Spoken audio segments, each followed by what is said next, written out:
अभी थोड़े ही दिनों पहले मैं एक कथावाचक के मुखारविंद से टीवी पर सुन रही थी, तो वो कह रहे थे कि स्त्रियों को संन्यास नहीं लेना चाहिए।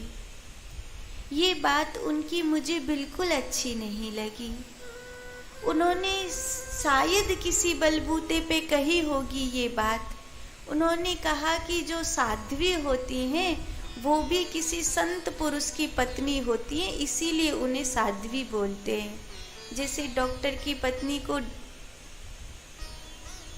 डॉक्टरनी बोलते हैं ना, मास्टर की पत्नी को मास्टरनी बोलते हैं, चाहे वह अक्षरू ना आमत हो, पर मास्टर की बीवी है तो मास्टरनी आप ही है जाए। तो उनने कही कि कऊ साधु की पत्नी है जा हमारे साध्वी है जाए है। और वैसे तो कोई स्त्री को संन्यास का अधिकार नहीं है, पर ये बात मुझे बिल्कुल अच्छी नहीं लगी। आज सुबह ही मुझे ये बात याद आई। तो चूंकि ये वैरागी महापुरुष भगवान महादेव की कथा है, इसीलिए इस सत्य को कहना जरूरी है कि स्त्रियों को संन्यास का संपूर्ण अधिकार है, उसमें कहीं कोई मनाही नहीं है। बल्कि पुरुषों की अपेक्षा, कोई बुरा न माने, पर पुरुषों की अपेक्षा स्त्रियों में ज़्यादा संतुलन होता है।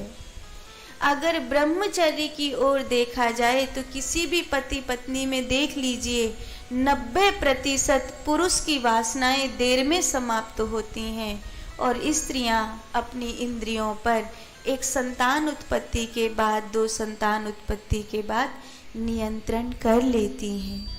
जब कोई स्त्री माँ बन जाती है तो वो पूरी हो जाती है, फिर उसे कोई ज़रूरत नहीं।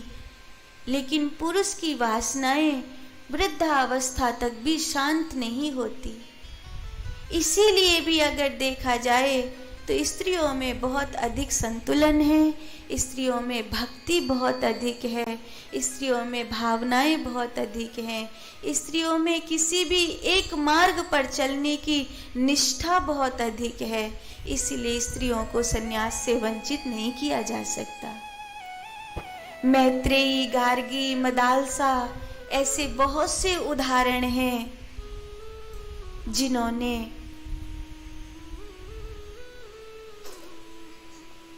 संन्यास की श्रेष्ठतम ऊंचाई सारे संसार को बताई थी।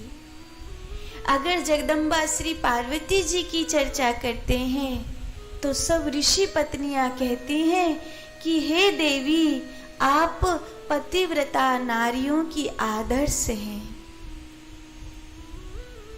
या तो स्वयं किसी के द्वारा मोटिवेट होइए, या तो स्वयं किसी के द्वारा प्रेरणा लीजिए, या तो फिर खुद एक प्रेरणा बन जाइए, या तो खुद एक आदर्श बन जाइए।